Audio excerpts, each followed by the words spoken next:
Welcome to the Trashcats Trashcast. I'm Richard. I'm Steven. And today we're session about some art shit, catching up from cool shit from the past month. But yeah, man, lot to talk about. Cool art and cool stories. Just chill. We both had a lot going on. Thought a nice, slow change of pace, right? Yeah. First, how was your week?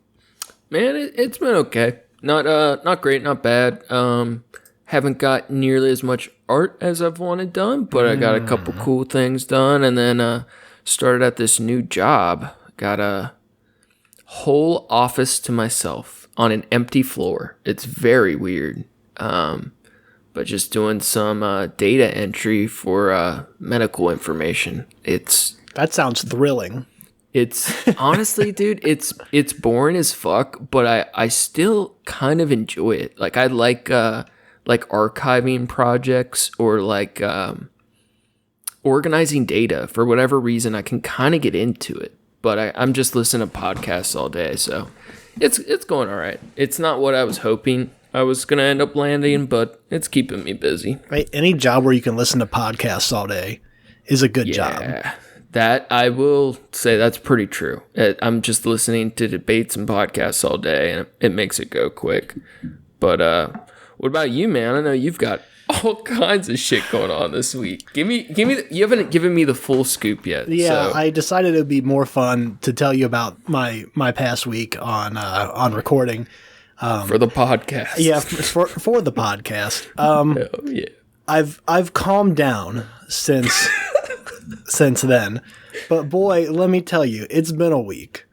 You're in the new place, right? I'm in the new place. So we moved this last week. We closed on the house last week, and it started off with, well, first of all, the entire house buying process was a big mess, and luckily my mom took care of so much of it. Like I was working, and she had a lot more experience, and was like contacting with them, with like the realtors and shit, and the mortgage people and all that shit. So she got in ahead of it a lot of the times, but there was just so much shit that kept coming back and kept getting pushed. So it ended up taking a lot longer than it really needed to. And then the very last minute, the guy who we're buying the house from decides that he needs the money to go to a certain account or some shit so he can use it to buy more property, which is fucked because it's like him and a partner that were like selling houses and flipping them or whatever, buying houses and like renting them out and flipping them and then selling them or whatever. So like, but that company's dissolving. So he's not like buying more properties. So he doesn't need it to go to a different thing. And he was worried about like taxes or something, but he doesn't make enough for the taxes to like affect him. And it was just this whole mess. So he was like, we were like the day of fucking closing on the house, he decides that he's gonna, this needs to be done. And we're like, what the fuck are you talking about? Like, he's not gonna sign the closing until this is set up. And long story short, they got that done. I bet if the company's dissolving, I bet part of that is they've already had previous tax problems. So they probably have the IRS on them and they needed that to, you know what I mean? Some dumb shit that's their fault and not yours. Well, even his partner and like his realtor are like, this is ridiculous. You don't need this. And he's like, it has to be done this way. And he's like, okay, whatever. It's like, I'm cooking the books, buddy. Come on. Help me out, partner. Anyways, that gets done. So we're little by little, we're moving stuff in. All weekend, and I have work at the same time, so I'm like doing a full shift at work, 8-hour shift, and then going back to my old apartment, coming up to the new one, dropping shit off, and then going back to my other place to sleep. And it's like a good 30-minute haul, like a drive each way. Adds up. So there is that. That was all weekend. Sunday, I get in my car after work to head up to the place, and luckily my friend was with me, and they were going to come up and check out the house too. But I get in my car, and the battery, doesn't start. It's just clicking. And I'm like, fuck. And I thought, okay, well, that's no big deal, because I always keep jumper cables in my car. For the past over 10 years, I've always kept jumper cables in my car all the time. I've needed them a few times, but they're always there. I took them out so I can make more room to carry more shit from the other apartment. And I figured, how much room were they taking up? I mean, they're big, they're long jumper cables. It's like a 30-foot. I can jump you from across the lot, dog. Move your car. Nah, dog, it's cool. Dude, when I was at Cincinnati State, I was like so fucked up on dope all the time. I left my lights on once a week, bro. Campus security. I would just call them and be like, yo, my battery's dead again. And they would just swoop me up and start my car once a week. That's fucked. I would just chill with them all the time because my car was always dead. Hey, man, sometimes that's how you make friends. You know, exactly. That's part of their routine. That's part of the job. Yeah, they're bored as shit anyway. So I realized that that's the problem, and it's like, whatever.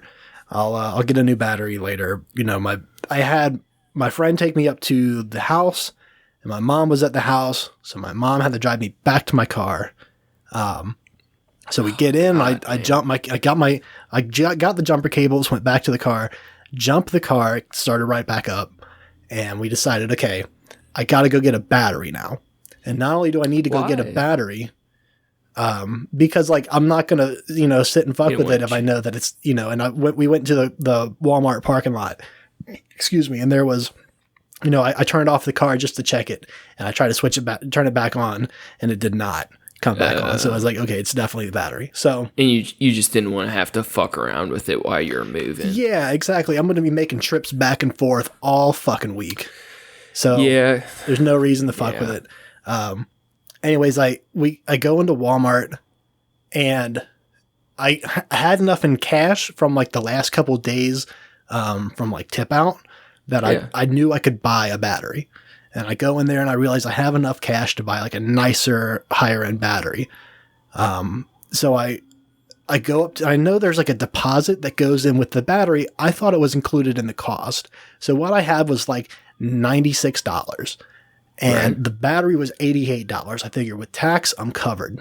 You're good. Yeah. So I get up to the front and I ring it up, and it pops in as $100. It's $88 plus a $12 deposit. A deposit for what? Well, when you switch out your car battery, you bring back in the old one, and they give you the deposit back. What? It's like the core battery things. They like reuse them and recycle them, so they don't have batteries in the fucking river and trash because it's bad for the environment. Never got a deposit back for that. Well, you gotta take them shits back, dog. Oh, is it because they're not switching it for you? Right.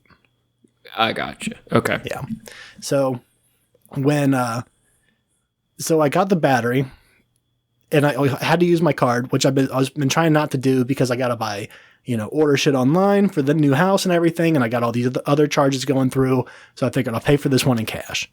Yeah. Couldn't do that. Had to use my card. Got back to the fucking car. I got back to the car. Had to jump the car again because it was getting too dark to change it out in the parking lot.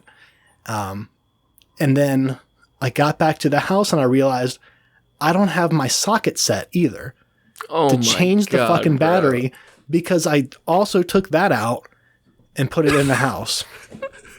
I'm so sorry, man. This is so bad and funny already. And this is still Sunday. We haven't even like moved yet. I always keep all these tools. I keep like rations in my car. I keep a first aid kit. I keep all kinds of dumb shit in my car, like just in case kind of shit. Straight Boy Scouting. I have one of those like emergency, like, like if you get in an accident or something, you can set up the little reflective signs and shit. I have one of those kits in there all the time. I always have the shit, so I can only be mad at myself for not being prepared. It's like I'm always prepared for everything. Shit happens, but it made me so fucking mad. Because you're ready all the other times. Yeah, I'm not. Yeah. It's not that I'm not used to being unprepared. I'm used to being able to like put into a new situation, and it's like, but I have the things to fix that because I, whatever. I don't know. Anyways, I was pissed about that, but I got over it. I'm used to being unprepared all the time. So if I found something to help me, I'd be like, oh, this is so cool. I mean, I had other tools. Like I have like a ratcheting screwdriver that I could put a socket on, but it wasn't, I couldn't get the fucking, torque behind it. It was too much. I broke that fucking screwdriver trying to do it. So that was cool. That was even better. Don't fucking laugh at me. No, go ahead, laugh at my pain. It's fine. It's good because it's over. You made it through, dude. This is just Sunday. Let me keep going a little bit. So we realized that we also, we had my mom and I miscommunicated about an appliance dolly. I got a furniture dolly, one of the little 4-wheeled fucking wooden cart things. I got a furniture dolly from my boss, I needed an appliance dolly to get the couch and the help with the mattresses and some of the shit up the stairs. And I have like a regular dolly, but because of the fucking tires on it, it wasn't gonna do it. Especially because we were like talking about getting like a washer or something that day, and just like too much weight for the tires. Yeah, it's like because they're full of air, and it just you need the solid ones. Yeah. So plus the appliance dollies have that tread on the back, so you can like go upstairs easier. Anyway, I thought that she had gotten one from the U-Haul place and added to the order, but they didn't have one in stock there, or it wouldn't let her do it through the app. So I went looking for to buy one. Like that night, I'm like calling up Home Depot. Nowhere within 100-mile fucking radius has an appliance dolly. And I'd been to like a couple other Home Depots in the week that said like selection's low, like call them ahead of time. And like I'm calling them and no one's fucking answering. And they even have a thing, like an automated thing where you tell them like, this is what I'm looking for. And it's like, okay, I'll direct you to the right person for that. And then no one picks up the goddamn phone. So super no help. So stupid. We're able to, while I'm on the phone with Home Depot again, with a different location, my mom managed to get a hold of somebody from U-Haul and they set one up for us. That ended up working out. Cool. So then it's moving day. The mattresses, the couch, like everything's so fucking heavy. My apartment's on the 2nd and 3rd floor. So like everything's going up all these fucking stairs. I forgot about that. It's so fucking much. And it's like, it's not that I'm not used to stairs. I just haven't lived with stairs in over a year and a half. And even then I wasn't like carting shit up and I had the option to use an elevator, if I had heavy shit. So. And you and your mom moved everything. Right? Yeah, no movers. It was just the two of us. Dude, that's a lot to fucking do. Dude, I'm still moving shit in slowly because I had to take a break because it was just so much stairs. Like my legs were completely shot the next day. Yeah. Anyway, we get everything. Like I'm even taking some of my shit that's got to go up to the 3rd floor, and I'm taking it and just putting it in the fucking garage. Because I know that I don't have the energy to get it up there. But the last thing on the truck was my desk. The desk that I was going to use to podcast from. Like I was pumped about it because I bought it a year ago and it had just been like a junk table that we put like our printer on and then like just stashed other shit like our mail and like pens and shit on it. It's a good looking desk too. It was not even the one that I have now. This is it was the black one. Yeah. You did see it. I'm tripping. It was a really nice one. It's $150 fucking dollars from Walmart. And it's a nice desk. It's got like, cable storage and shit in it. Anyways, and we're getting it out of the fucking truck. And as we're doing it, it starts to tip sideways a little bit. So I go to catch it and it shifted and it started like splitting apart. And I'm realizing like, oh shit, it's fucked. And as I'm trying to fix it, it starts splitting apart even more. And it's about this time I realized that there's no way that I can put it back together and it's going to hold right because it's particle board. Yeah. It's nicer quality and it looks nicer. Yeah. So I in that moment, after the whole day, the whole weekend of being stressed out about all this shit, and that day being it was such an endurance test. Yeah. I was at a point where I was either about to cry or I'm just going to get really pissed off. So I got really pissed off. And I started ripping it apart. I took it out. I took it upstairs in pieces. I don't need the fucking dolly anymore. I guess I can just do this on my own. I don't need help getting up the stairs now. Oh, God. And in my stupidity, I still took it all upstairs. Oh, no. So it's sitting in my fucking living room still. I got to take it down. Well, I thought, well, maybe I'll take a look at it later and see what I can do with it. Right. But no, it's shot. Oh man, bro, that's so shitty. But that broke me, and the whole rest of the night, I was ready to call it quits, and then that drove me because over the past few weeks, especially, it was just a little shit that was fucking 2 steps forward, 1 step back kind of thing that just made me mad, and it's still you're supposed to look at it as what's still 1 step forward, at least, that you're taking, whatever. You still come out ahead kind of thing. But I was so pissed off and tired and just completely mentally drained that I'm sitting here thinking, if God is real, he's an asshole and I live to spite him. He's a bastard and God works hard, but boy, the devil works so much harder. So I'm so fueled by just rage for God. And it's I don't believe in God, but in that moment, I had to create this hypothetical where if he exists, I'm doing this in his spite. Just fuck him or them. Yeah, man. And, but dude, it got me through it. I got a whole bunch more shit done that night. So that was cool. Dude, that's some real shit though. In life, depression, heavy sadness, that route's always available, but anger as much of a secondary emotion, whatever the fuck therapists say, it's motivating. If you have to choose whether you're sad or angry, angry's the way to go every time because you can still get shit done. Yeah. Dude, I was so out of it. I'm sitting here in my head, you know how you ever been in the shower and you're playing out pretend arguments? I'm oh yeah, shit like that. Well, I'm sitting here thinking to myself, if God is real, he should be afraid of me. Imagine if I turned this energy into violence. Imagine if I was more impulsive and I go burn down a church, all this wild shit that's going through my head, and later on I'm realizing I need to go to fucking sleep. Is what I really need to do. Just fucking drop it and go to bed. You should. We talked a little bit on the phone. You should have just called me up, said we're going to Canada, Steven. Well, there's a church right down the street I can go hit up. So on that, so there's all this existing furniture. The guy that sold us the house, they left. They were renting it out to students. So there's all these desks and beds and shit, and it was they left a bunch of shit here. We told them we don't want any of it, and they still left a bunch of shit here. So of course.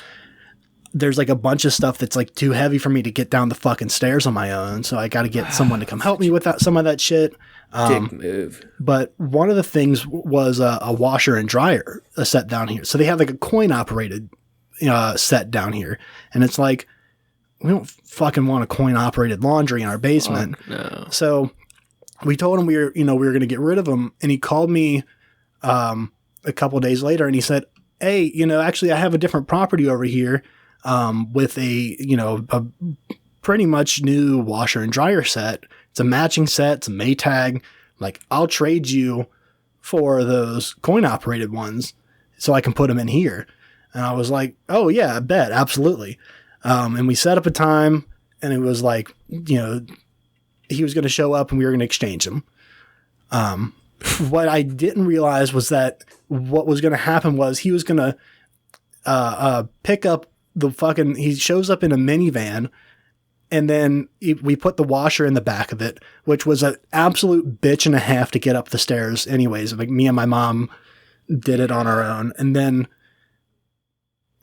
I went with him because he needed my help to unload it and then load up the other machine. So we go to one location, we drop off the dryer or drop off the washer, go to a separate location, pick up the other washer, go back to the house, unload it, put it in the basement, bring the dryer upstairs, put it in the back of the car, go to the other location, drop off the dryer, go to the separate house, pick up the other dryer, go back to my house. So all of this shit's going on. Like I'm on a road trip with this fucking guy, and I know that he's a part of some church or something, and we got talking about just like life shit kind of on the way, and he said something about we were talking about like, doing good for people, and like just, trying to, you keep your, your close bubble of people that you try to take care of. And, if you can reach out, if your means allow you to reach outside of that sometimes, like that's the goal, is to try to, affect more people as you go. And he said something about my, that's where I go to my buddy Jesus for things like that. And I didn't say anything. I couldn't. Who's that? Yeah. Buddy Jesus. Who? But is he a good guy? He live around here? But I realized in that moment, I thought to myself, the old, if you don't have anything nice to say, don't say anything at all. Because I couldn't come up with a thing, to say. I was thinking like, I haven't talked to old buddy Jesus in a while, or, like, oh, me and Jesus don't see eye to eye anymore, or some shit like that. Bambied him? Yeah, I just bambied him. And but I realized right as he said that I'm wearing a hat at the time, and I had these two pins on it. One of them was the Leviathan cross, and the other one was the Devil tarot card pin that I got from Strike Gently that we talked about a while ago. Fuck yeah. And I got these fucking, like these satanic pins on, and he's talking to me about Jesus, and I just stonewalled him. Dude, in the long term, that was still a great deal for a washer and dryer. But oh my god, incredible deal for a not new, but a better washer and dryer than no washer and dryer. You want to hear something funny? I don't know. I just thought about it now. And in your position, I may not have thought about it at the time with everything going on. But he was talking about how, like, you're helping people, putting good energy, Jesus shit, right? Mm-hmm. As he's saying this, you're loading up a coin washer and dryer that he's going to put in someone else's property for cash. Yep. Like... It's so ridiculous. I even joked with him at one point. I was like, man, you got some there's like some change rattling around in the thing as we're like lifting it and whatever. I was like, man, you took all that change out of there. It might make it a little bit lighter. Oh, fuck, man. It's like, technically we bought the house and that was in the house when we bought it. So that's my change. Like, I should have, let me get them quarters real quick, dog. Right. That's 2 cycles, bro. No, fuck. And then on top of that, got the washer and dryer. Yeah, it's been busy season at work, so like I'm working extra, like not working extra, but it's like, we're going in and we're busting ass every day. So it's been dude, moves really are a test of, like, not so much character, but it's just a test of everything, man. It was such an upheaval, just a straight endurance run. I mean, for the last week, it's just been straight endurance. Like the little projects and shit were like, I want to paint. And it's like, my goal was originally, I was like, I wanted to paint before I got all my shit set up so that I didn't have to like move it all out of the way. But I gave up on that. That's so hard to make happen. Though. Yeah. You need time. How you feel now though? Oh, I feel much better. I got, I haven't cooked anything really in my, my new space yet. I just, I'm only just got my kitchen set up like 2 days ago. I've been ordering a bunch of takeout, like Thai food takeout, and just living on that, which has been fucking dope. Yeah. I had something today called jungle curry. Oh fuck, that sounds it was good. Like sauteed veggies and like peanuts and shit, and like this red, like curry with coconut milk, and it was just so fucking good. It was very spicy, very nice. Nice. I actually don't like coconut milk, but when it's a small amount in other things, I could see the jungle curry being very good. I fuck with coconut milk. I don't like coconut, especially in curries. Well, it doesn't really taste like coconut in a curry or something like that. That's what a coconut lover would say. Typical fucking coconut lover. I don't believe those fuckers anymore. They're always lying about how coconut doesn't taste coconutty. Then why is it in there? Well, we get people all the time at work that, like, we usually make most of our smoothies with coconut milk, and we get people all the time that are like, "Can I get that with almond milk?" And we're like, is that like an allergy or just a preference? We're like, it's a preference. I just don't like coconut. It's like, actually, the coconut milk doesn't really have any flavor in this smoothie. If I put in the almond milk, it's like thick and chalky and tastes like vanilla, and you're definitely going to taste that. But like with this, you're just going to taste the fruit. And it's because I can't use bottled water for every fucking smoothie. That's your other option, water. Ugh. And it's like, yeah, that sounds like a shitty. So we use coconut milk. Yeah, with fruit to override it, I would be fine. Yeah. But like a shredded coconut or like a coconut flavor to something normally. Yeah, I get where people don't like shredded coconut. That's fair. It's disgusting. I don't know about all that, but it's fair to not like it.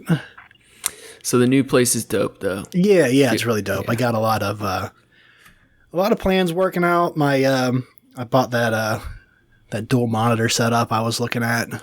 It's gnarly, man. It looks pretty cool. Fuck yeah. Good things ahead, man. I can't wait to visit and check it out. Pretty nice. Could be nice to have my Audacity on one window and all my notes in the other, and yeah, I don't have to switch back and forth between all the windows. Speaking of which, did you hear that new story about Audacity? No. People were making a big deal out of it on the internet. They got bought by a company that's known for doing spyware. Oh, cool. Stealing its users' information, but I don't think there's actually anything to worry about. The story was exaggerated a bit, but they are a sketchy company. But we're not updating. Cool. Yeah, so we'll see. What about cool honorable mentions? I have none.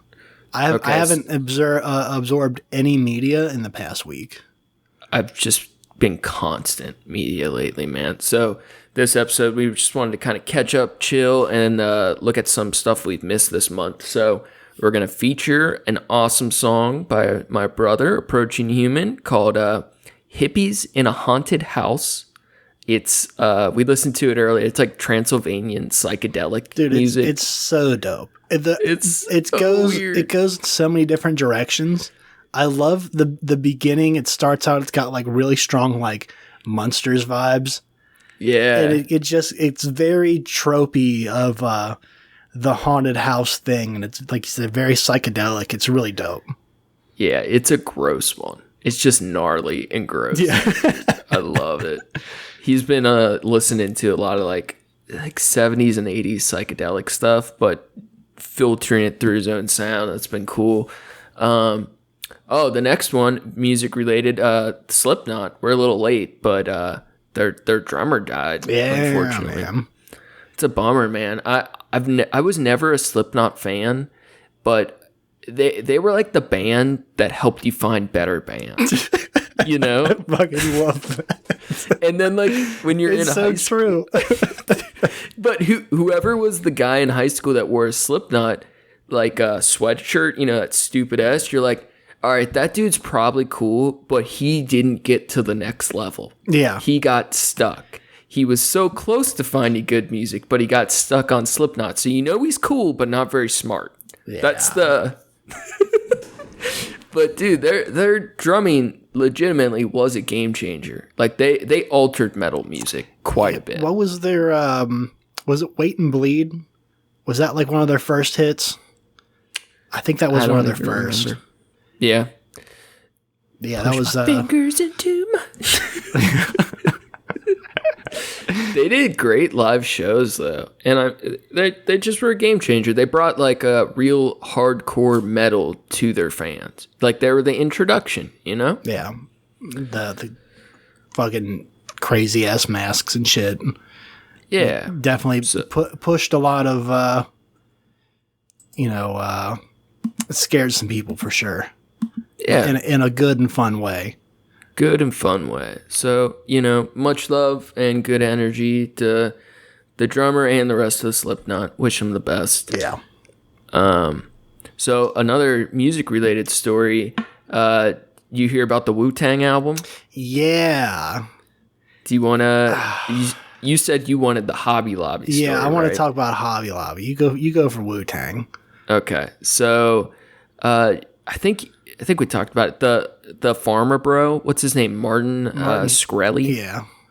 That dude, he is such a douchebag. What a piece of shit. He was the farmer bro that upped I believe it was HIV medication up like 500%. It's 5,000%. Oh my, dude, you have to be such a piece of shit to do something like that. It's incredible. So he went to prison though for what I believe it wasn't directly for that. It was something tax related. Yeah, it was tax fraud. Yeah, so WuTang had a last album, right?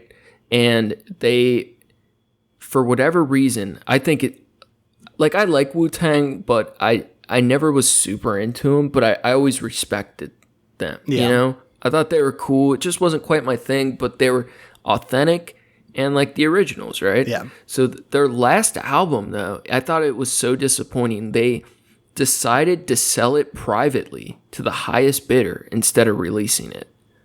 I don't think it was actually the last album they made, but it was like an album that had come together at some point while they were all together. And they decided to sell it off to the highest bidder. Yeah. And of course, Farmer Bro, Martin Shkreli, bought that fucking album and decided not to release it to the public. Like, you kill HIV patients and steal WuTang albums? Yeah. Like, fuck you. Oh, he didn't steal it. He paid $2 million for it. Jesus Christ. Did you ever watch that movie, the WuTang movie? No. It's actually a really good movie. I think it's called Space Ghost something, but it's about an assassin or some shit that listens to WuTang music, and it's like a kung fu-ish movie. Is that the really something about the Iron Fists? I think so. WuTang movie. Revenge of the Iron Fist? The man with the iron fists. That is related to them also, but I thought they had a... RZA directed that. And it was produced by Eli Roth. Oh, that's cool. Yeah. I didn't know Eli Roth did that. That's dope. Well, anyway, that was cool. But, so Martin Shkreli paid $2 million for the sold copy of the WuTang album Once Upon a Time in Shaolin. A curious artifact that ended up in the possession of the government after the farmer bro was convicted of fraud. The Department of Justice announced Tuesday that it had sold the item to an anonymous buyer. The price wasn't disclosed, but the department confirmed that it covered the remainder of Shkreli's $7.4 million restitution. So it sold for multiple millions. That's fucked. Proceeds from the sale of the album will be applied to satisfy the outstanding balance owed by the forfeiture money judgment. The contract of sales contains a confidentiality provision that protects information related to the buying and price. The United States Attorney for the Eastern District of New York announced the sale of the album, and, quote, through the diligent and persistent efforts of this office and its law enforcement partners, Shkreli has been held accountable and paid the price for lying and stealing from investors to enrich himself. With today's sale of this one-of-a-kind album, his payments of the forfeiture is now complete. That's fucking wild. Ridiculous. So unpleasant that his own lawyer said he wanted to punch him in the face. Shkreli hiked the price of life-saving medicine, defrauded hedge fund investors, and smirked his way through the Capitol Hill hearing in a disastrous misbelief the public would hate him less than they hated Congress. What a douche. What a piece of shit. So the album, I believe they said who bought it, but they also said they weren't going to release it So this album is still waiting to get out. It's crazy. Yeah. It's almost, you know what? I think it's better at this point if it doesn't, because if it sucks, imagine the disappointment. Yeah. I'd rather just, it's almost like let me have this one little fantasy thing of knowing that there's this dope WuTang album that exists somewhere. It's honestly, when it first happened, there was a lot of controversy over it. I feel like it's one of the most WuTang things that they could have done. Like the most like kung fu movie storyline kind of things they could have done. They created an artifact, like a special rare artifact. And they, like they're selling it to the highest bidder. And, the many millions of people are like, release it, like let us share it with the people, like let us all have it. And then this fucking douchebag buys it and keeps it to himself, and it like creates this tension, like a further tension between the general public and this evil villain kind of thing. It's very kung fu movie-ish. Yeah, apparently after WuTang found out that Scarelli bought it, they did decide to give a significant portion of the proceeds to charity. I don't know what that means, but it is really cool, like you said, that they did create something like extra special by keeping it hidden. Also, Martin Shkreli says he can cure coronavirus if he's released from prison. I remember that. He thought he could bargain with the feds to let him out to fix COVID. Get the fuck out of here. Ugh. So what about this other artifact? God damn. I remember, so Hobby Lobby, right? Yeah. I remember when I used to go there. We had a Hobby Lobby basically across the street from the fucking Michaels in Westwood, like off Glenway. And, yeah, they're right next to each other. And we used to go back and forth because like sometimes Hobby Lobby would have better deals on shit. And I remember when I first found out that they were like Christian run and like transphobic or some shit, I was like, oh, I'll never go to Hobby Lobby again. And I haven't seen one in years. Except like 3 weeks ago, we were on our way to a job that was out in the middle of bumfuck nowhere.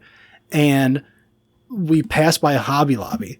I was like, oh, fuck. I thought they were like done. I thought people hated them so much that they went bankrupt or something.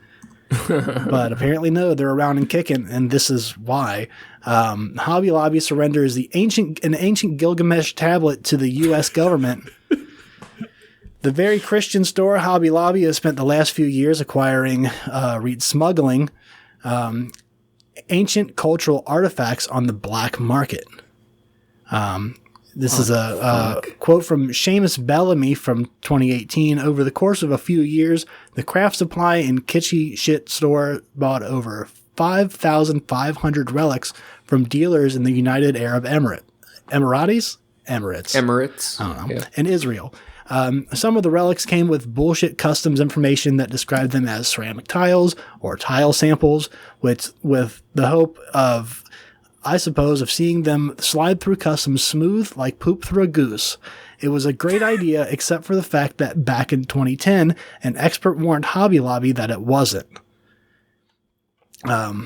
That was so one of the relics was a portion of the Epic of Gilgamesh, written in Akkadian on a 6-inch by 5-inch cuneiform tablet, which the U.S. Department of Justice just announced that they had seized from the Museum of the Bible back in September 2019, calling it smuggled contraband. It's not exactly clear how old this piece of literary history was, but it's certainly rare and valuable, with quite a storied history, as the Department of Justice explained in a press release this week. Jesus fuck. In 2003, a U.S. antiquities dealer purchased the Gilgamesh Dream Tablet, encrusted with dirt and unreadable, from the family member of a London coin dealer. The antiquities dealer and a U.S. cuneiform expert shipped the tablet into the United States by international post without declaring the contents as required. In 2007, the antiquities dealer sold the Gilgamesh Dream tablet with a false provenance letter stating that the tablet had been inside a box of miscellaneous ancient bronze fragments purchased in a 1981 auction. This false letter traveled with the tablet, as it was sold several times in different countries, and a later owner provided the letter to the auction house in London. In 2014, the auction house sold the Gilgamesh Dream tablet to Hobby Lobby in a private sale, and an auction house employee carried it on a flight from London to the US and then transferred it to New York. Hobby Lobby consented to the tablet's forfeiture based on the tablet's illegal importations to the United States in 2003 and 2014. They smuggled an early copy of Gilgamesh. Fuck Hobby Lobby. Yeah, dude. Fuck the church. Fuck these people. And so, if anybody wants to hear more, Behind the Bastards, a podcast that I really like a lot and respect, they did like a multi-part deep dive into Hobby Lobby and its founder, David Green. And just to give like a brief background, David Green is a billionaire who, according to Forbes, owns 100% of this 900 plus store chain that is Hobby Lobby. They sell several $1 billion worth of craft supplies each year. He considers his co-owner to be the heavenly honcho himself. As Green explains his views on the company ownership, he says, "If I had anything, it's because it has been given by our creator. So I have learned to say, look, this is yours, God. It's all yours. I'm going to give it to you." Like, he's one of these, like, prosperity gospel dudes, like Chick-fil-A, whatever. Like, they believe wealth is from God and all this stuff. So, like, whatever, Christian billionaire owner. But they have done some, like, hideous things, such as challenging the Affordable Care Act. Mm-hmm. This, like, went to federal court because they tried to, I believe, in defiance of the Affordable Care Act, which contains a contraceptive mandate, they tried to deny contraceptive care to their employees under, like, in their healthcare stuff. Yeah. They said, like, no birth control, no blah, blah, blah for women, all this other shitty stuff. They've also done things like refuse to sell Jewish holiday items because he is anti-Semitic. They have ties where, like, to China, where they have a lot of their stuff made. They have all these stolen artifact cases where they're lying to the government and importing things illegally or stealing them, paying to have them stolen, shipped across the world under false pretenses. Dog, it's a craft store. It's crazy. And he also is, like, very anti-COVID, where, like, they try to open back strong and don't give a fuck about COVID safety shit. Just an all-around piece of shit Christian company. Can you imagine if the article was instead like Joanne's Fabrics was smuggling it? It's fucked. So yeah, go to Michael's. Fuck Hobby Lobby. You know what? Go to Hobby Lobby. Just steal things from Hobby Lobby. Yes, and commit tax fraud. Those pro-crime shirts are on their way, fellas. On their way, y'all. Dude, this is off, but I know we were talking about that banana, like how stupid the art world is. Yeah, that banana. Yeah. Do you remember the story on that? Like, some artist fucking taped a stupid fucking banana to the wall and it sold for like 10,000. Oh no, it was millions. It was one of them. The original one sold for 5 million, and then two others sold for 2.5 million. Really? Yeah. When I just looked it up, somebody else is saying 120,000, but I don't even know if it's the same artist. Maybe I'm wrong, but I think it was millions. Jesus Christ. It's so fucking stupid. Like, God, I can't imagine being the idiot who buys it. Like, right. What do you get out of that? Just like the hype? Here's the fun thing about it is when it sold, it also came with a with instructions on how to replace the banana once it went bad. That's so stupid. It's like bananas go bad in like a week or less. You don't, especially less. Depending on the weather, like organic bananas go bad really fast. This piece of art will give your house gnats forever. Right? Always have fruit flies. But you paid $5 million for fruit flies constantly. Right. In a full-time job, you have to work on this thing more than you have to care for a plant. So I brought this up because this artist Beeple crap that we've spoke of before, he has a piece that was posted on July 28th titled Real Art. And it's he does digital rendered art, really cool stuff. Mm-hmm. But this particular piece is of the construction of a gigantic banana being taped to a wall, and he's clearly mocking the art world. He's also the artist that has I believe it's the highest grossing sales of NFTs. He's kind of like the internet art world king right now.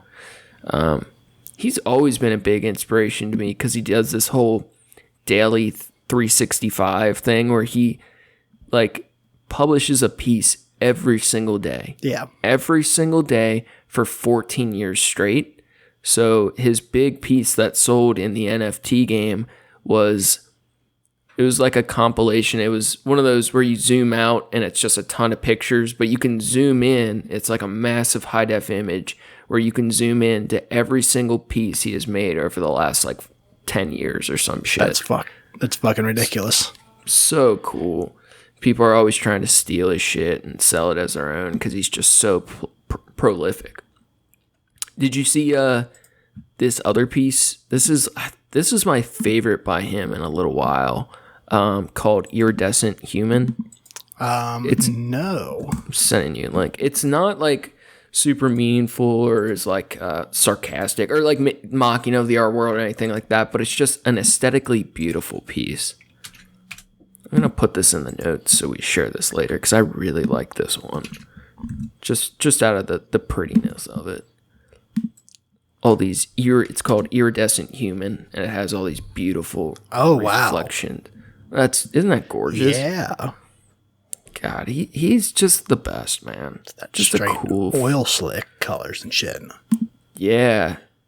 It's like pastel oil spill shit. Some Terminator shit. Yeah.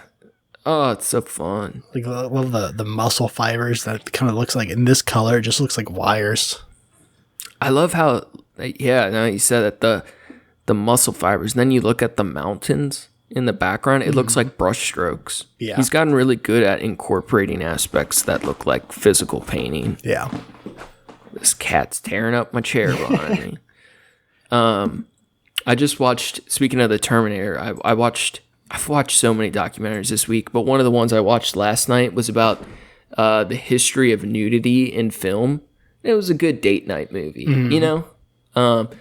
But they were showing the Terminator and like how they did all the nude scenes. But the documentary itself, it was very interesting because it was mostly from the women's perspective over the years, going back to like the 60s and shit, like how it was to be a woman in film with nude scenes. It was very interesting. They did a really good job of telling a bunch of different perspectives. I bet that is interesting. I should watch that. Did you watch the Icarus? The doping and steroids in the Olympics? Oh no. Dude, the filming of the documentary, it's by this dude named Brian Fogel. During shooting the documentary, he contacts the Russian doctor who did the steroid doping for the Russian teams for the last 25 years or whatever. And they expose it in the documentary, and the government becomes involved, and the Russians got kicked out of the Olympics. Like, all this shit goes down, right? So he just had his second film that came out, his second documentary that came out, that was about, I don't want to butcher his name, Jamal Khashoggi, about the Washington Post reporter who was dismembered by his government. What the fuck? Yeah, he was it was Syria. Oh, in the consulate. consulate. Okay, I do remember hearing about that. He was in Turkey in his Syrian consulate picking up a marriage certificate. His fiancée was outside, and his government captured him and dismembered him in their embassy in Turkey. Wow. And like no one did anything about it. And this dude, there's audio of it. Jesus. Like there's some wild shit, but it's a really good documentary. It's definitely worth watching. The Dissident. But just been finding lots of fucking shit to keep my mind busy. Yeah, apparently. Lately. Dude, I just need constant shit. Like, I need information coming in. Something or to like take your mind off the fact that you have to go to this job now. That doesn't help. Honestly, it probably does help. The distraction helps. If I stay still too long, like mentally, the darkness takes me. I have to have constant shit coming in. Yeah, I decided I'm going to not have a TV in my bedroom. Not that I ever used the TV for like TV. I've always just connected to my laptop and mostly just watch YouTube shit. It's the porn TV. Yeah, exactly. So I decided to not have one in my room anymore. I'm going to have speakers so I can play music if I want to. But not a screen. It's been working for me so far. So like I'm like sitting up in my living room watching TV, and then I decide it's time to go to bed. And I've been getting to bed with no issues about it, but I've also been exhausting myself during the day. So hopefully I'm making a habit of it, and it'll just continue. I think I could be good without the screens, but I couldn't do no audio. I could. We talked about it a little bit. Like I know I can navigate my own mind, but I still don't want to be stuck in my own thoughts more than I need to be. Yeah. You know? Yeah. So podcast documentaries are playing at least 12 to 16 hours of my day every day. Did I tell you? I know I didn't. It's not on recording yet, but I might have told you. I was unhooking like my laptop and everything, and like all my stuff in my room, and it was early morning, and I didn't have anything playing, and I realized like it was just like really quiet, and I was like, it's like to the point where like for a moment I was like, what's wrong? And I was like, oh, that's just what quiet is. That's just my thoughts. I'm alone with my thoughts, and I freaked for a minute, and I was like, oh wait, no, that's normal. This should be normal to me. That's wrong. Have you ever got like really into yoga or meditation stuff? Meditation, yeah. I do like yoga. I know I'm probably more than a lot of people that don't do yoga. But it's not like a lot. But meditation, I do like, and that's something I do in the mornings. Not like meditation so much as just like no ingesting media, just trying to like plot my day kind of thing. Like I like making a list. It's not, meditation in the way that, breathe in and breathe out and, try to, meditate in the old fashioned way, but it's like me planning my day and trying to like gather my thoughts together. And I feel better when I do it. Yeah. Sorry, I had to throw the cat out. Yeah. She was being a little crab apple. Yeah, I saw her fucking around in the back there. All day, bro. She's a terrorist. I love her though. When I come in after like being gone for the day, she'll like throw herself at my feet, and then that's like the sign for me to lay down, and then she'll love attack me for like 15 minutes. Or she'll like just like walk on my face and like hug me and purr and just like roll across me. It's ridiculous. She loves you. It's so cute. I hope my mic picks up my cat's mouth sounds, because she's actually sitting on my desk right now licking herself. No. And I've been like sitting next to her in bed before, and she's been like licking herself, and it's just like it's a pretty gnarly noise. It's like, God damn, girl. Dude, that's the worst when dogs keep doing it. Yeah. They'll lick themselves for like 15 minutes and like their collar's shaking and everything. You're like, dude, chill. Dude, calm the fuck down, man. She's fucking loving this new house.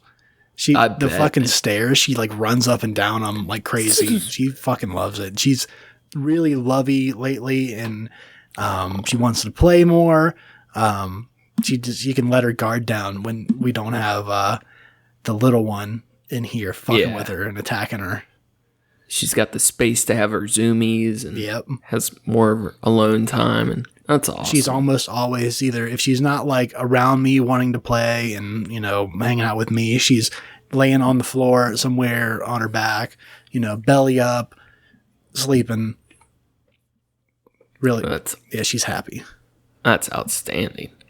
Now, you're saying yoga you like? I do. I don't do it enough. But that is another thing that's actually in my my list. I think I might have mentioned it last recording or maybe the one before. I want to get like a schedule. I like having a routine, but I've never been able to have one because my schedule's always fucked. But I'm getting into having a regular schedule, especially in the upcoming months. I'm going to have a regular schedule. So I want to, you know, set myself on just a straight routine of like wake up and, you know, stretch for, you know, 15 minutes and then work out and then, you know, like have like certain routine shit that I like that. I just don't have it. I'm always like, oh yeah, I need to, you know, do this. And I usually plan it on like, I have to be at work by, you know, 7. So I have to be out the door by 6:30, which means I have to be up by at least 5 o'clock so I can shower and get all my shit together. It's like ridiculous. Yeah. Yeah. Just get what you can. Have a cup of coffee and fucking enjoy it for a minute. Right. Yeah. Yeah, man. I often do like yoga once or twice a week, but I have trouble like staying constant. But I really like Tai Chi. Like, ooh, I've never done Tai Chi. Dude, that's my jam, dude. I don't know if I think I've told you this before, but I learned, I spent like 2 years with this dude who, he literally trained at the Shaolin temples. Oh, shit. And he was an Olympic Kung Fu dude. Or I don't know if it was Olympics, but like national tournament. He was like a legit dude. Like he knows, he knew the real Ip Man. Oh, that's dope. And the guys who played the Ninja Turtles. Like, he was like legit as fuck. And he was like a mentor to me for a while. Really fucking cool dude. But like, he would have me do meditation a lot because at the time I was super fucking angry. And like the first day of class, I don't even know why I showed up because I was so sick. And like he started this class with a meditation, and like I've had like a lot of like breakthroughs in my life, like doing meditation, but it's also been like not so much anymore, but when I was super into it, it was a 50-50 that it went really well. It was the same way with psychedelics for me. It's a 50-50, it goes really well, or that I like mentally crumble. Because my mind was not strong at the time, right? So I remember like the first day of class, I like freaked out. And I hadn't ate in like a day or two. And I got like super sick and had to like leave because I was like freaking out and angry. And like he saw that and he gave me food money and like was my mentor for the next 2 years. It was cool as fuck, That's man. dope. Yeah, I learned a lot from him. But I want to get back into meditation more, but it's just, now it's a lot easier, but it's hard for me to like really stay with it, you know? Like I do think it's the ultimate test of being able to be okay like in your own mind, but it's hard for me to do that consistently. Yeah, same. You would like Tai Chi a lot though. I think so, because it's a mix of like yoga and meditation, you know? I had even considered eventually getting back into martial arts of some kind. Same, man. I was thinking about so I did Taekwondo when I was younger. I thought even about picking that back up because it's less about the martial, you know, the you know, martial art for me than more than it is the the discipline of it and just the practice of it. Sorry, which did you? Taekwondo. My brain's dumb. I've never done. It's mostly defensive and stuff like that. It was more about we meditated for 5 minutes at the beginning of each session, and like that's the important shit though. That's so cool. You practice your forms, and then you do different. Like you had a routine of things that you did and went through, and you sometimes you would go. Do new shit and like try to learn new shit or whatever. But like, and you can work with other people within, like we had, what was it? It was, Grandmaster Hong Kong Kim was and actually I want to say I know he went to school with Bruce Lee. That's so cool how they know each other like that. So if he went to school with Bruce Lee, there's a possibility that he might have met Ip Man at one point. I bet they all fucking know each other, man. But, that's he was a super cool dude, really chill. At least he was to me when I was 8 years old. A young Padawan. Yeah, a fucking little kid. But their fucking dojo was dope. And they had like cement blocks, not cement blocks, like bags full of like a cement kind of shit that you were supposed to punch, and it toughened up your knuckles and like it was cool shit. It was a lot of fun. But that's something I might get back into. Dude, we should talk more about that later because I've been really, really considering it. My therapist tells me I need to get into fighting. She legit told me that last week. I'm 29. That's what I said. I was like, I really want to because I enjoy it so much, but it's like compared to like other guys my age that have done it like their whole lives, it would be hard not to be constantly embarrassed. Yeah. I can do a little bit, but I'm not on like that level. Right. But what was I gonna say? I don't know. Oh, if we're gonna do something, we should do jujitsu, man. That was another big option. Practical, you don't get beat up the same way, and you still learn a lot of practical combat or whatever, but that's all mental, What's the shit that fucking Eddie Gordo from fucking Tekken did? Capoeira? I have no idea. I think it's capoeira. It's like the dance fighting. Down, though. He's like break dancing and kicking and shit. I'll show you one of these days the Tai Chi Qigong. Just like the basic it's like a stretching stance thing, but it's like a movie meditation. All right.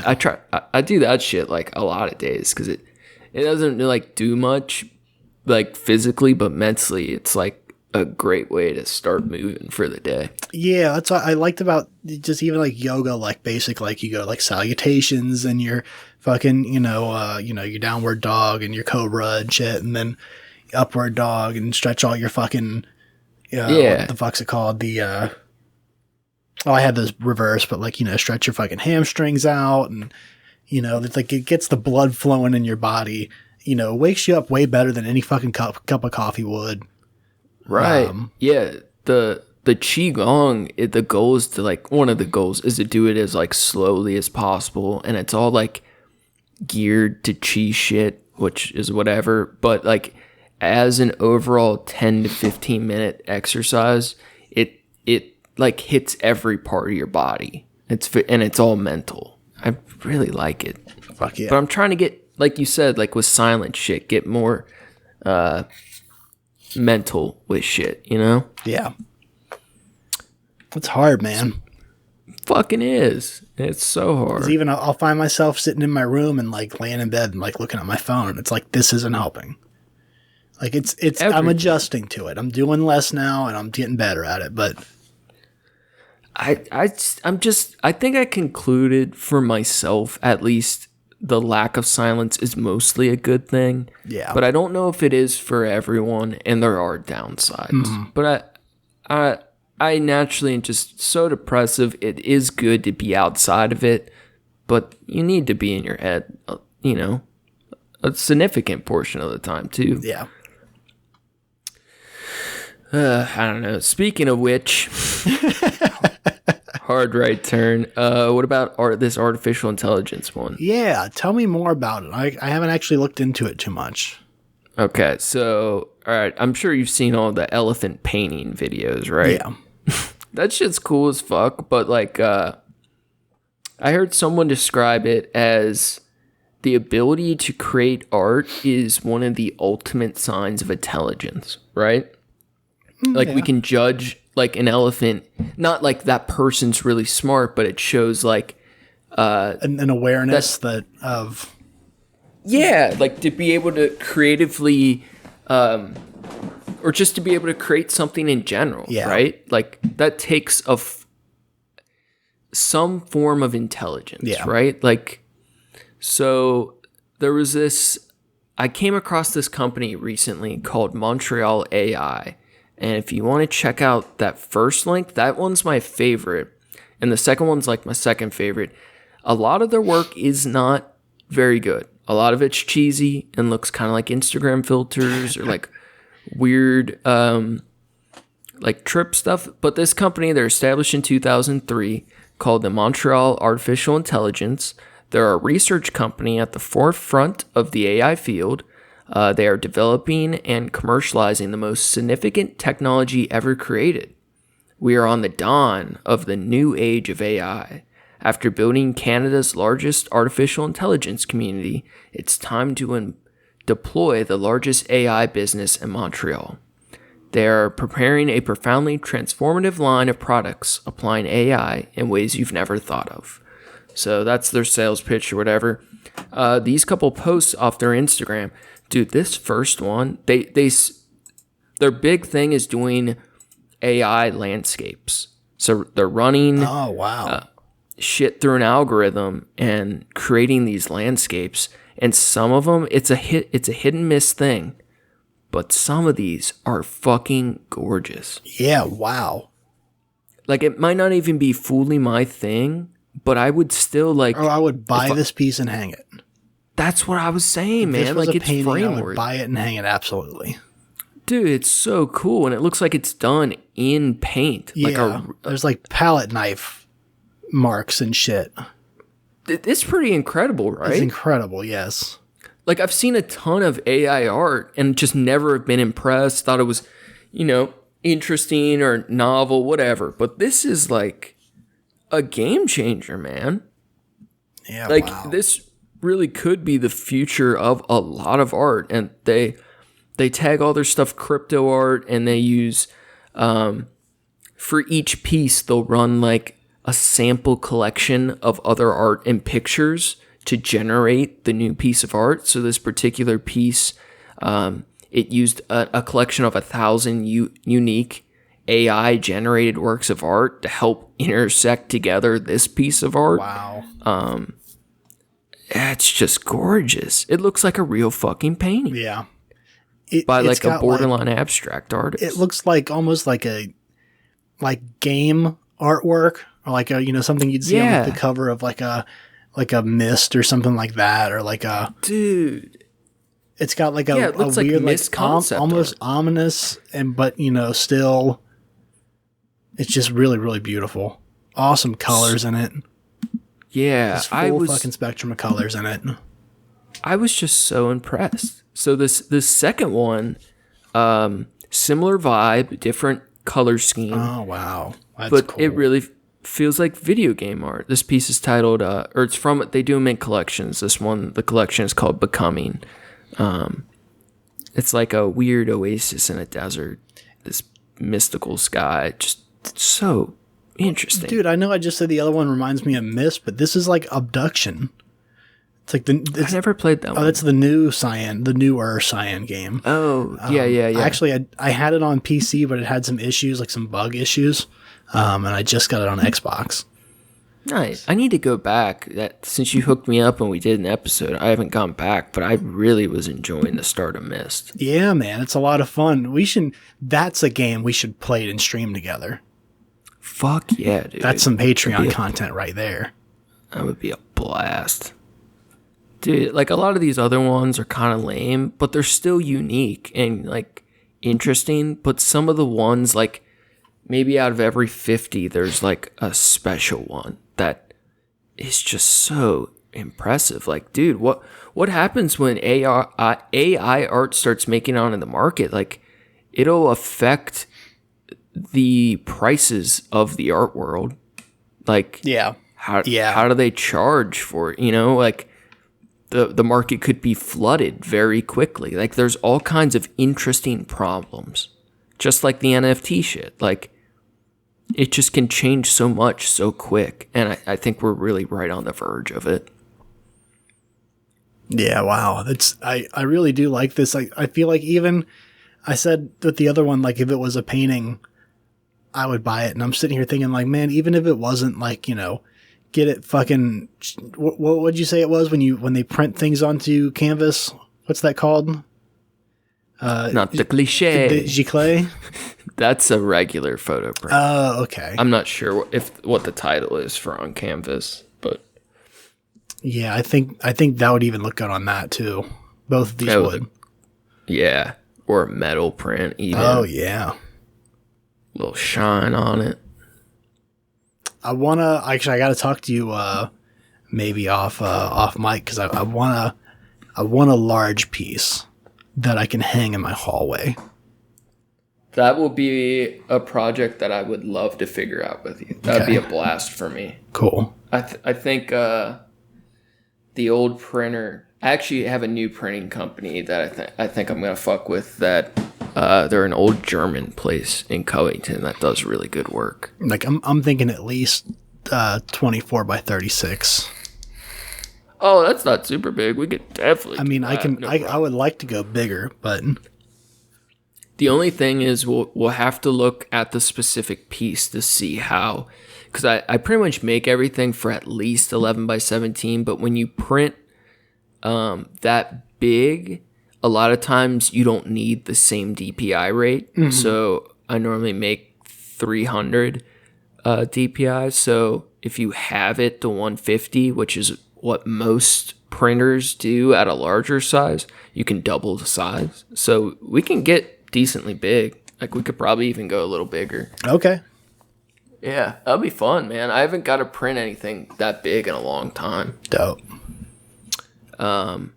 So speaking of paintings, dude, this documentary, bro, I cannot wait for you to watch it. Yeah. I texted you the other day. I was like, dude, this documentary fucks. Yeah.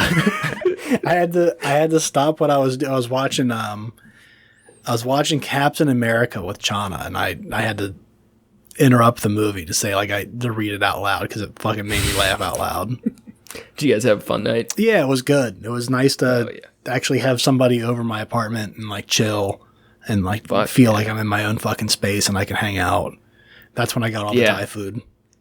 Nice. So we just had a buffet basically available of Thai food. That's awesome. Yeah, dude, this documentary, I'm curious what you will think, because for me, parts of it felt a little too close to home. Like, things in my own life, people I've known. The documentary is called The Painter and the Thief, and it's about this woman who is an outstanding painter. Like, the establishing shot is a time lapse of her working, and she is incredible to watch. I've very rarely seen painters who have the vision she does. I've probably met one or two people in real life that when she looks at a canvas, she will start the painting, the underpainting, and it looks like an abstract painting. Like, it could be of outer space. It's all bright colors and darks. It's all the highlights and darks. And she doesn't do much sketching at all. It's just like the empty canvas. She does this crazy looking abstract thing. And the next thing you know, she's painting over 90% of what she put down and covering it up without sketching the whole thing out into like a beautiful, like stylized, almost hyper realistic looking painting. Like, without the same level of planning you often would expect. Mm-hmm. It's all like she can see it in the canvas and is putting down like highlights and shadows like 20 layers ahead of time. Like, she just sees it. It's so wild. So she's an incredible painter, and the documentary, it follows her story. She has this exhibit, this gallery exhibit, her paintings selling for like $20,000. So she was established, but she wasn't like big time, right? Like, she's doing pretty well, but she was still up and coming. She had these 2 gorgeous paintings, and a thief breaks into the gallery and steals her 2 paintings. And most of the time, thieves, if they're stealing paintings, they just cut it out of the frame super quick, right? Roll it up, get the fuck out of there. This person, by hand, and the police said like a professional, he removed each nail, spending over an hour in the gallery, removing each nail and carefully taking the painting out, right? So she's like a, up and coming artist, but those pieces would be easy to identify. It's not like robbing an art museum where they're worth millions. Yeah. Like, those paintings would be hot as fuck, hard to sell, and you're not going to get a ton of money for it, right? Yeah. The guy eventually gets caught, the thief, and she decides to speak to him in court before the proceedings, right? And she's like, hey, why did you steal my painting? And he said he was strung out on drugs, and he saw them, and he just thought they were so beautiful, he had to have them. And she then asked if she could paint him. And the documentary covers the next 5 years of their friendship and all the crazy shit that happens. And it is bizarre, surprising, and an absolutely beautiful story. It was really fucking good, man. So does that make the thief is the guy on the cover? Yeah. With the tattoo that says "Snitchers are a dying breed"? Yeah, he's a real piece of work, man. Hardcore junkie, has some mental issues, but he's fucks with meth primarily. His house is neat as fuck and covered in art. Like, this dude, he was kind of a piece of shit, definitely a hardcore junkie, but this dude, before he became addicted, and even during, he was a hardcore lover of art. And he really stole her stuff because it was beautiful. I'm sure money was also a goal, but he stole them because he loved them so much. Wow. And she's trying to game him to figure out where the art is. He's trying to game her to see what he can get out of it. But they truly become friends too. And it is just a wild story. It felt too close to home in the sense like watching junkies use or like hearing them speak. Sometimes I feel too much myself in it. I saw a lot of people from my past in the woman painter, but regardless, I just think like Sarah missed the first half an hour and walked by and she was like, what the fuck? And she ended up watching the next like 2 hour and a half, 2 hours. Like, it was just told so well. And it was one of those documentaries where the painter, the woman, she just recorded all of this on her DSLR camera. So it had that grainy feel, and a lot of it's like just her with him in their studio. It's kind of got this voyeur feel of this really intimate relationship that is explored like so in depth. It was fascinating, man. I think you'll truly enjoy it. Fuck yeah. It's heavy though too, but it is good. Hell yeah. Yeah, I gotta look into this. It's on Amazon? That might be true. I watched it on Hulu. On Hulu, okay. Yeah. Cool. Maybe HBO, but I'm pretty sure it was Hulu. I have that. I have that on my new TV. Yeah, fuck yeah. I gave Mom my old one. Hell yeah. What about any other real cool shit before we kind of just open up for whatever? Some cool shit. Not all those bombs we dropped this last month. Yeah, not those. That's not cool. It's not very cool, man. Be a lot cooler if you didn't drop those bombs on Iraq, Syria, Somalia. Potentially Haiti and Cuba. That'd be pretty cool if you didn't do Be that. a lot cooler if you didn't. All right. Man, it's been a crazy month for the Fuck, it has. Yeah, no, I can't come up with shit. Just chilling. Yeah. I'm probably still gonna. I drank an energy drink this afternoon. I got I found out that Bang makes coffee drinks. Yeah. That's if I'm drinking an energy drink, I'd rather it be a coffee flavored something or something with coffee in it. I saw those and they were on sale, and I was like, all right, cool, I'll get those and try them out. And boy, I'm still feeling it. I feel tired, but I feel awake, which is I feel tired and twitchy. It's always fun. Yeah, exactly. Man, I couldn't vape at work. Oh, damn, that's a problem. First day I still did. Yeah. You go to the bathroom, you figure it out. Yeah. But man, I probably crushed. In the stall, just a big smoke cloud comes out of the stall.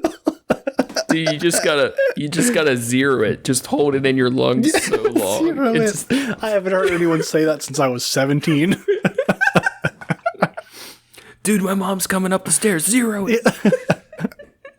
Like they sitting don't there smell it with the paper towel roll with the dryer sheets in it. What was that? The sploof? Oh, I always heard it was called a smoke buddy. There was another name too. Sploof. The old sploof. Oh man. Fuck. But I probably crushed 600 milligrams of caffeine and like half a can of nicotine pouches. I was zooted going through that doctor's info.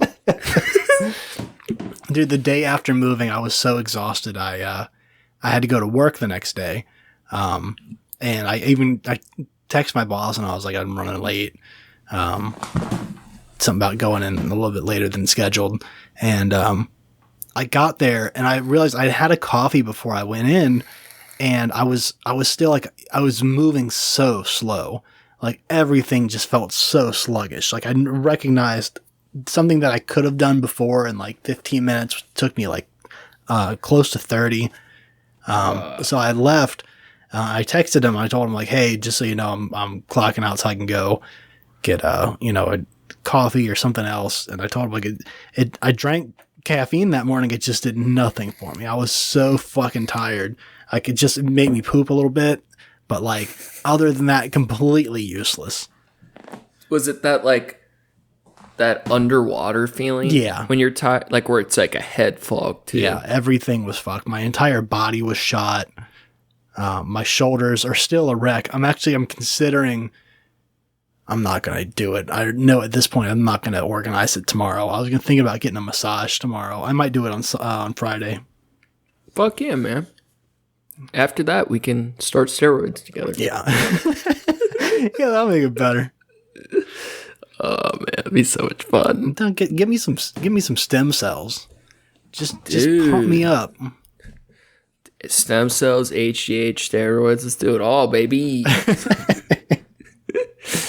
Oh shit. All right. Well, is that gonna be up? What are you doing? Is that gonna be it for us? Yeah, unless you got anything. What are you doing tonight? Just chilling? Yeah, I'm just chilling tonight. I got I'll probably work on I'm not sure if you can see it on camera, but I just have a bunch of shit in this room I got to clear out. Because this is going to be the first room I paint, so I can start getting the acoustic padding up. Yeah. So I got to clear that out of the way. I got a dope idea for the. There's one light fixture in this room. It's like a sconce on the wall. I have a really cool idea for what I'm going to do with that. So I'm going to take a globe, like glass globe light fixture. Sure. I'm going to drip Elmer's glue all over it. I'm not sure if this is going to work, but I want to drip like Elmer's glue all over it in like a pattern of like, mm-hmm. kind of, runny and shit and like make streaks with it. I want to try to make it look like cracked across it with it. And then I'm going to... That might be hard. I'm going to primer it and then paint it black and then peel the glue up. Right. Yeah. So I'm not sure how it's going to look. I imagine when I peel the glue up, it's going to pull some of the paint. I'm not sure if it's going to pull all the paint. I read where someone else was talking about painting the globe and painting the glass globes like that, and they got good results with it. But basically, I just want it to be like black with like streaks of like light coming out, like it's shattering, or like it has been shattered. Honestly, I think the organic like drip or splatter would work better. Because it's hard to get those tight lines with the glue. But I think if you did the like organic like splatter drips and stuff, it would make such a cool effect on those walls, man. But the only thing I would like look up or caution is I don't know, you might have to be very specific or careful with what paint, because maybe it traps too much heat inside the bulb. I don't know. If I'm using an LED, it shouldn't be a big problem. Oh, like a smaller LED bulb. That'd be dope, man. Yeah. That's something you can change up to. It's something that's going to be a low cost to like get the thing, and if it doesn't work, then it doesn't fucking work. Whatever. Yeah. It's a fun experiment. I'm out $14 for something that could have been really cool, but whatever, Yeah. So, man, I gotta show you some art I've been working on later. I got some new stuff on the way. I was gonna ask you one more thing. Oh, do we want to preview our next episode we got worked on? Yeah. We're gonna do the black market organ trade. Looking at this super wild documentary about people buying and selling their kidneys for cash. I started that earlier today, actually, while I was eating dinner. Wild fucked shit. Yeah, it. Even the first 5 minutes, like you get the feel for like, holy shit, like knew this happened, but not on the level and extent of it. It's just pretty fucking wild. Yeah. So part of the reason I was so drawn to it, that book I've been fucking slowly writing, involves the organ trade in a very small degree, but like my buddy who needed a fucking liver, it like kind of the concept of if he decided he was going to get one no matter what kind of thing. So I was like looking up some black market organ shit, and we came across this documentary that was too fucking nutty not to deep dive. So that'll be that'll be either the week or the week after, whatever. Yeah, it's coming up. We'll set up an auction page where you can we're gonna auction off our kidneys. Dude, I didn't know. Fuck, now I'm going to get the organ wrong. It's either the liver or kidney. I think it's the liver.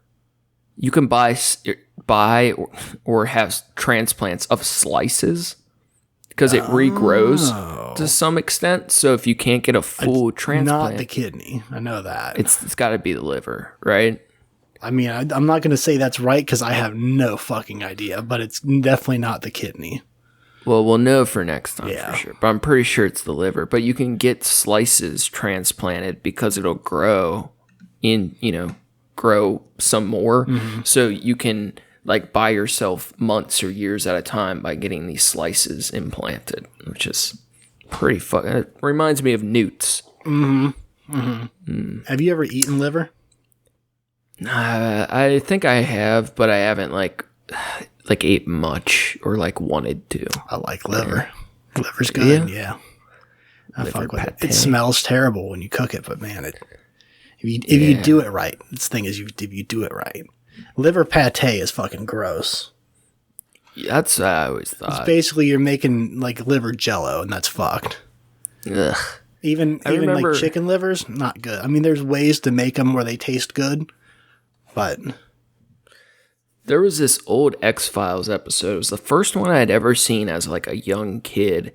And the premise was there's this dude that goes around eating livers because it holds all this nutrients and he lives forever for each liver he ate. I was like that.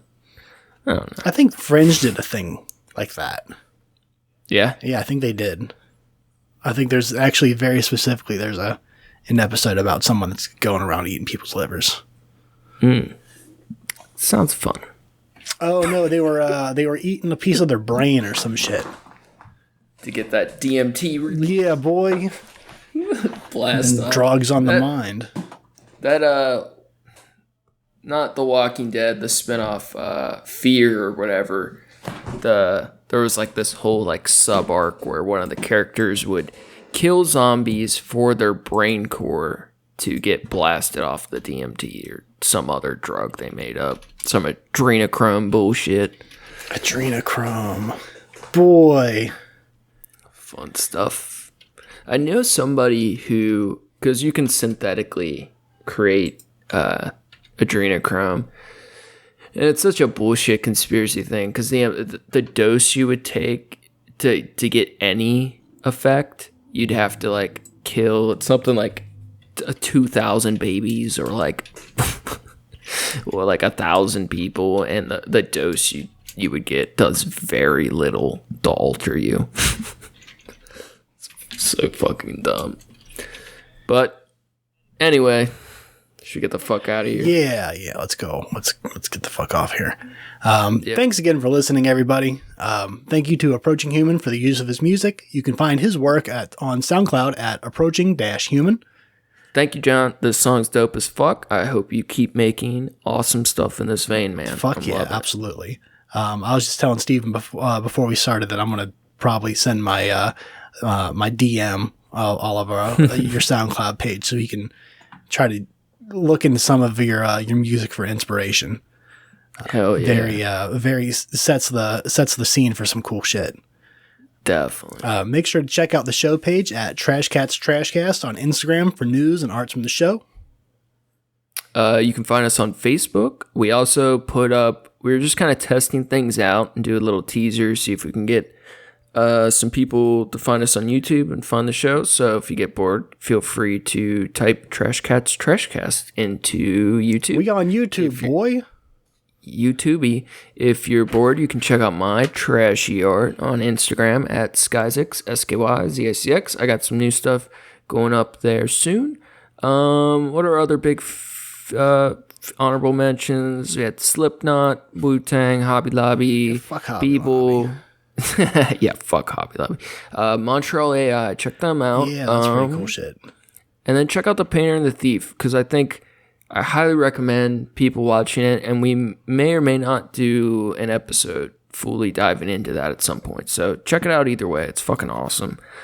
You can tune in next Wednesday for our episode on... What are we doing next week? I think the next one to drop. We had the freestyle. I don't know. Yeah. Black Market's coming up. Black Market Oregon Trade. Yeah, that's probably going to come up either next or the one afterward. Yeah. Anyways, that's going to be all for us today. Stay classy, eat trashy. Go fast, eat trash. And now, here's Hippies in a Haunted House by Approaching Human.